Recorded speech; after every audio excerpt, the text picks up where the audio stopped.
Hello everyone. हम सभी बहुत ही दुखी हैं अभी जो अमेरिका से खबर आ रही है कि वहाँ पे एक और डेडली शूटिंग हुआ है जिसमें 18 स्कूल चिल्ड्रन और 2 टीचर्स की मौत हो गई है। आइए देखते हैं अमेरिका में इस तरह की घटनाएं बहुत ही आम क्यों हैं और इस तरह की घटनाओं को कैसे रोका जा सकता है। क्या किसी और कंट्री ने जहाँ इस तरीके की घटनाएं हुई है उसको नियंत्रण कर पाया है? देखा जाए तो अभी जो शूटिंग अमेरिका में हुआ है वो बहुत ही फ्राइटनिंग है। ये पिछले दशक का सबसे डेडली शूटिंग है। इस केस में देखा जाए तो जो शूटर है वो 18 साल का मैक्सिकन अमेरिकन साल्वाडोर रैमोस है।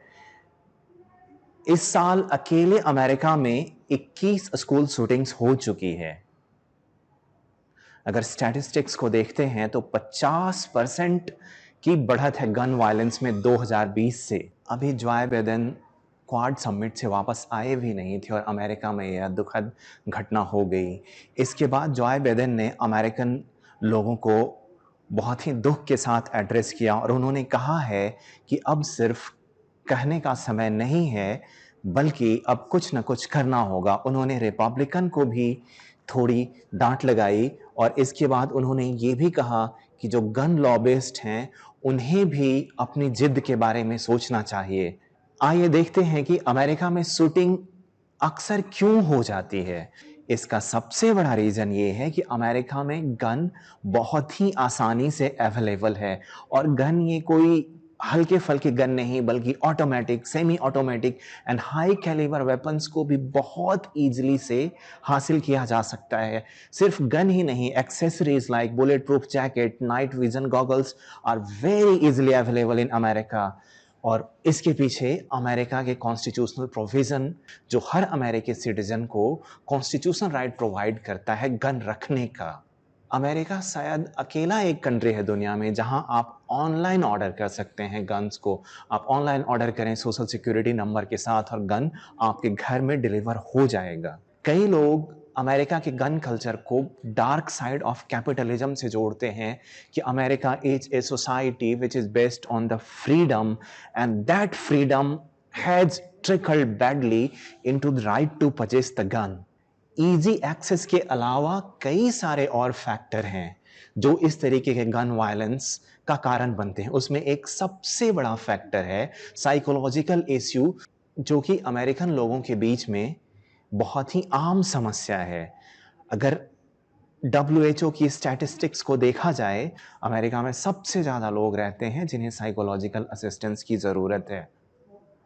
इस केस में देखा जाए तो जो शूटर जो कि 18 साल का गनमैन था, सबसे पहले उसने अपने ग्रैंड मदर को शूट किया। उसके बाद उसने अपनी गाड़ी को उस स्कूल में क्रैश करा और उसके पास एक राइफल था और एक हैंडगन था। तो कोई इंसान पहले अपनी माँ या अपनी ग्रैंड मदर को किल करता है, इससे पता चलता है कि वो साइकोलॉजिकली कितना डिस्टर्ब रहा होगा। अमेरिका के स्कूल्स में बुलिंग का कल्चर है जिसमें कुछ जो डोमिनेंट लोग होते हैं, डोमिनेंट स्टूडेंट्स होते हैं, वो अपने दूसरे स्टूडेंट्स को हरास करते हैं बहुत सारे रीजन की वजह से।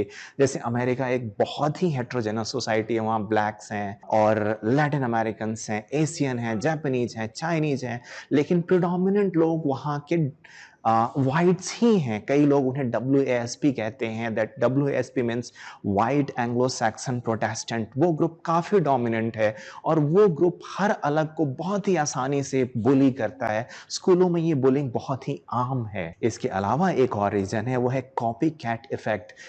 कॉपी कैट इफेक्ट भी एक साइकोलॉजिकल इश्यू है अमेरिका में। कहीं पे शूटिंग हुआ और उसकी देखा देखी न्यूज सुनकर और लोग जो साइकोलॉजिकली डिस्टर्ब हैं वो गन लेकर निकल जाते हैं और शूट करते हैं। इससे पहले कि आगे बढ़ें, मैं आपसे एक बहुत सीधा और प्यारा सा क्वेश्चन पूछता हूं, आप इस क्वेश्चन का आंसर दें।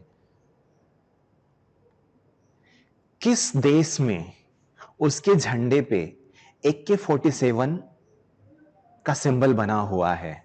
Option 1 Myanmar, option 2 Burundi, option 3 Mexico और ऑप्शन 4 मोजाम्बिक। ये गन वायलेंस अमेरिका में बहुत ही कॉमन है, लेकिन बात है कि इसे कैसे नियंत्रित किया जा सकता है। तो इसका पहला आंसर है कि सबसे पहले गन पे कंट्रोल को टाइट करने होंगे, यानी एक्सेसिबिलिटी ऑफ गन को कम करना होगा। कोई भी गन आसानी से एक्सेस ना कर पाए, ऑनलाइन परचेज तो होनी ही नहीं चाहिए। अगर अमेरिका किसी दूसरे देश से सीखना चाहता है तो वो ऑस्ट्रेलिया के पोर्ट आर्थर मास शूटिंग से सीख सकता है। पोर्ट आर्थर में कुछ ऐसा हुआ था, मार्टिन ब्रायन नाम का एक आदमी ने रैंडमली 35 लोगों को मार दिया था और 23 इंजर्ड हो गए थे। इसके बाद ऑस्ट्रेलिया में एक मैसिव अवेकनिंग आई गन को लेकर के, और गन के लॉ को काफी स्ट्रिक्ट बनाया गया। उन्होंने एक नई एग्रीमेंट लेकर के आए जिसको उन्होंने नेशनल फायर आर्म एग्रीमेंट्स कहा। इसके बाद celebrities, politician, people of prominence ने मास अपील करा लोगों से कि कृपया अपने गन को आप खुद वापस दे दें और गवर्नमेंट उसे डिस्ट्रॉय कर देगी। And this lead to very cascading effect in American society, and बहुत सारे लोगों ने अपने गन्स को वापस कर दिए थे। और उस समय के बाद से ऑस्ट्रेलिया में वैसी शूटिंग नहीं हुई है। अमेरिका में डेमोक्रेट्स एंड रिपब्लिकन, जो कि अक्सर एक दूसरे के बिल्कुल अपोजिट रहते हैं, उनको किसी मिनिमम कॉमन एग्रीमेंट पे पहुंचना होगा। डेमोक्रेट्स हमेशा से टाइटर गन कंट्रोल की बात करते हैं, जबकि रिपब्लिकन हमेशा से अधिक फ्रीडम और हर किसी को गन रखने की बात करते हैं। इसके अलावा वहां जो constitutional right to have arm है, या तो उसको ले लिया जाए या उसको मॉडिफाई करके एक्सेस टू गन को थोड़ा डिफिकल्ट बनाया जाए। किसी को भी गन का लाइसेंस देने से पहले उस आदमी का साइकोलॉजिकल इवैल्यूएशन होना चाहिए कि आखिर ये आदमी गन किस पर्पस के लिए ले रहा है। कहीं इसकी कोई हिस्ट्री ऑफ वायलेंस तो नहीं है, कहीं ये साइकोलॉजिकल बहुत डिप्रेस तो नहीं है, कहीं ये किसी को अटैक तो नहीं करेगा।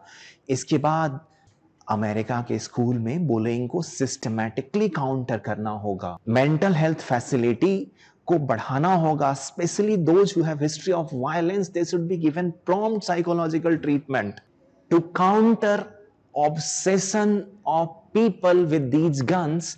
मीडिया, सेलिब्रिटी, पॉलिटिशियन, एकेडेमिया, सभी लोगों को सामने आना होगा और ये कहना होगा कि ये गन हमारे समाज के लिए सही नहीं है। जिस तरीके का वायलेंस गन रखने से हो रहा है, ये ठीक बात नहीं है। और एक नैरेटिव बिल्डअप करना होगा कि अगर आपके पास गन नहीं है तो आप एक बेहतर, एक अच्छे इंसान हैं। इसके अलावा एजुकेशन को इस तरीके से स्ट्रक्चर करो कि जिसमें इविल इफेक्ट ऑफ गन के बारे में स्कूल में पढ़ाया जाए, ताकि जो नया जनरेशन आए उसको गन से बहुत ज्यादा लगाव ना हो। Now answer time. कौन सा देश जिसके झंडे पे AK-47 है? और वो देश का नाम है मोजाम्बिक। और मोजाम्बिक के झंडे पे AK-47 क्यों है? ये बहुत ही इंटरेस्टिंग कहानी है, वो कभी मैं आपको बाद में बताऊंगा। मैं हिंट कर देता हूं कि वहां पे जो इंडिपेंडेंस मिला था वो एक रिवॉल्यूशनरी स्ट्रगल के थ्रू मिला था, और उसमें AK-47 का एक्सटेंसिव यूज किया गया था। आज भी मोजाम्बिक में AK-47 बहुत ही रेलेवेंट है। ये देखिए मोजाम्बिक का झंडा, इसमें आपको दिख रहा होगा AK-47। सो दोस्तों, भले ही AK-47 किसी देश के झंडे पे हो, एक आम आदमी के हाथों में इस तरह के हथियार बिल्कुल सही नहीं है। जो अमेरिका में हुआ उसे हम सभी बहुत कंडेम करते हैं, and we pray to God that all those who died, their soul rest in peace. Thank you so much दोस्तों। मैं फिर मिलूंगा दूसरे वीडियो में।